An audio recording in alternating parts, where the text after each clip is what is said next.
these are the 148 models. What we do now is we have to figure out a sensible way to filter the airplanes out that don't meet your parameters. Honestly, what would be the maximum budget that you would want to spend? 30 mil. Okay.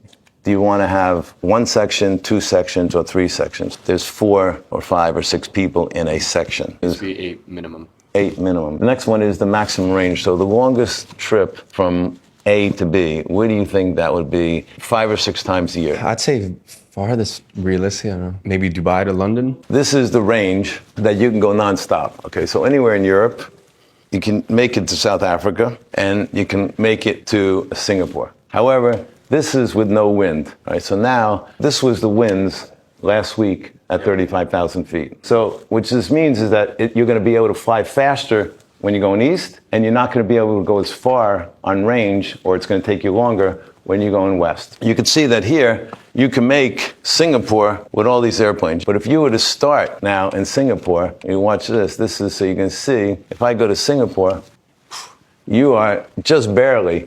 Matter of fact, if the winds get a little bit worse and get to 75 knots average, you're not going to make it back in that G280. You'll say, well, I can go rent it out 300 hours a year. You can, but every other day you're going to get a phone call. You have to give owner approval, and you're going to say, well, who is it? I just did the interior. I don't want them to have red wine. I don't want them to smoke. I don't want them to have a dog. I don't want them to have a coffee, because they're going to spit on the carpet, and on a Gulfstream, to replace the carpet, it's $70,000.